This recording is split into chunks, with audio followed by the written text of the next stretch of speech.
Ертеде бір жігіттің қарт шешесі болыпты. Шешесі ауырып, төсек тартып жатып қалады. Жігіт отын шауып оны қалаға сатады екен. Шешесі күнде баласының қамын ойлап төсекте отырады. Баласы кешке үйге келгенде, «Балам, шаршамадың ба?» деп сұрайды екен. Баласы шаршаса да білдірмей, «Шаршағаным жоқ, апа», деп жауап береді.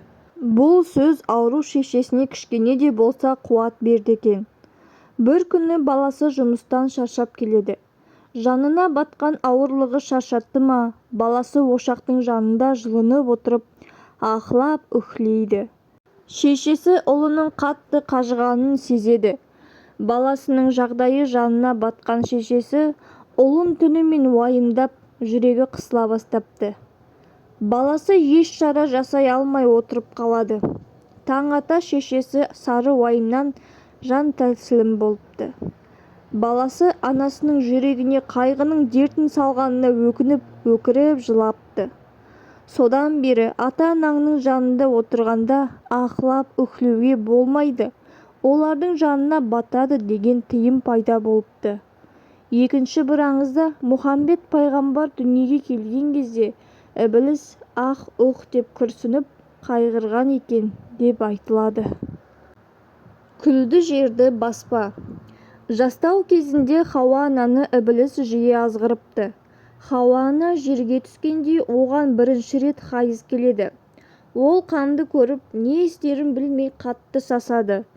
Сол кезде оған Ібіліс келіп, «Қанды күлге таста» деп кеңес береді. Тәжірибесіз Хауа ана оның айтқанын жасайды.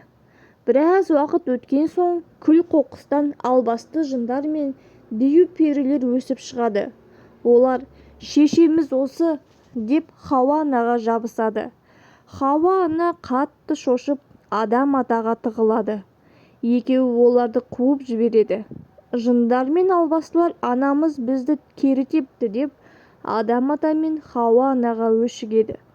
Содан бастап адам ұрпағы түнде жалғыз жүрсе, далаға жалаңбас шықса, дәретхана мен күл-қоқысты бісмілдәсіз басса, жындар оларға ауру болып жабысады екен.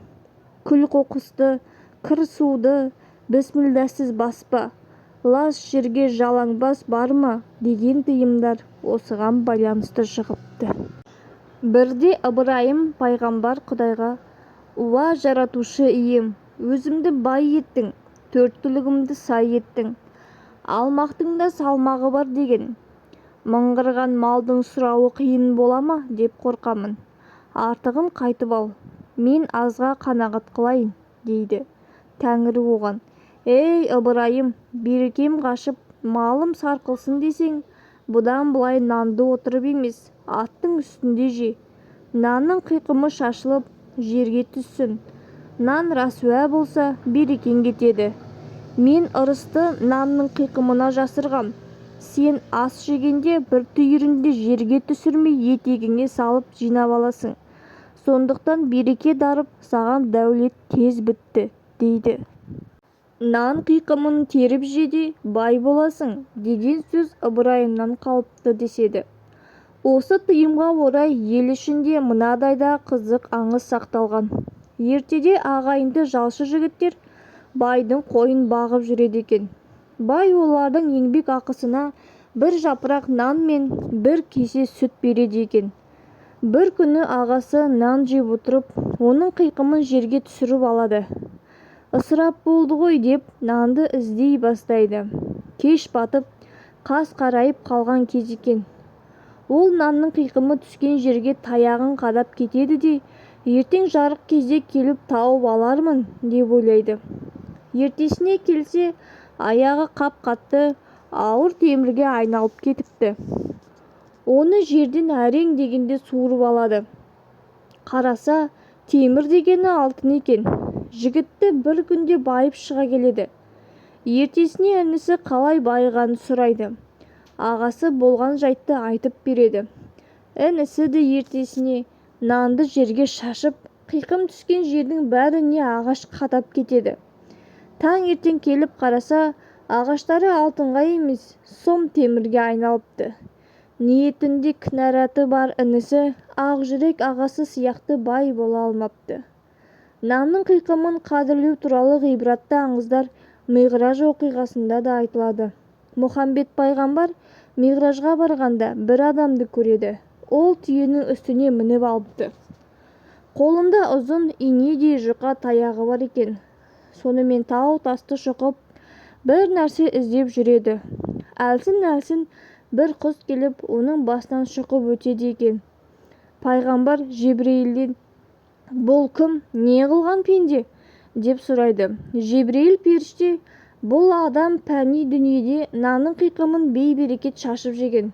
Ысырап, обал дегенді білмеген. Ысырапшылығы үшін Хақ-тағала ол адамға махшар алаңында жер бетінде өзі түсірген нанның қиқымын түйенің үстінде тұрып тергізеді» дейді. Ал құс не үшін оның басын қайта-қайта шұқып кетеді? Ол нанның қиқымын таптап жүре беретін еді, жинауға ерінетін. Нанның обалы қара құсқа айналып, төбесінен осылай шұқып кетеді деп жауап береді. Пайғамбарымыз Миғраждан келгесін сахабаларынан нанның қиқымын шашпау, теріп алып қастерлеу туралы өсиет айтқан екен. Осы өсиет бізге жетіп, қазақтар пайғамбар сүндеті деп нанды қатты құрметтейтін болыпты.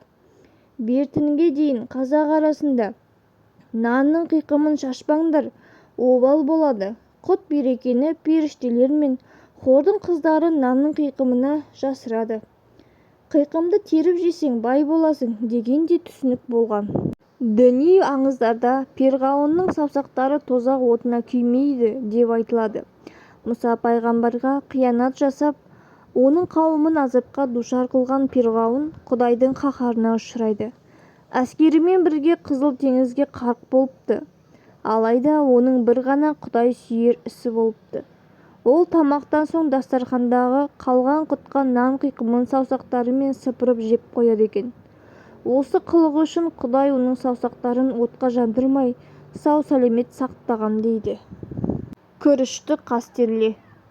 Ухуд шайқасында Мұхамбет пайғамбардың астыңғы күрек тісі сынады. Ұрыс біткен соң бір сахабасы сынған тісті тауып алады. Пайғамбардың тісін аяқ асты қылуға дәті жібермей, оны үйінің бір бұрышына көмеді. Тіс көмілген жерден аппақ күріш өсіп шығады. Сахаба пайғамбарды шақырады. Пайғамбар келіп, Ясин сүресін оқып дұға жасайды. Ол сахабаға: «Алла менің тісімнен күріш өсіріп шығарды. Оған Ясиннің қуатын бердім. Оны аяқ асты етпеңдер» деп өсиет айтады. Содан бері халық күрішті қастерлепті. Пайғамбардың дұғасынан соң күріш тойымды әрі берекелі асқа айналыпты деседі. Сыр бойында күріштен жасалған тағамдардың қалдығын итке бермейтін тыйым қалыптасқан.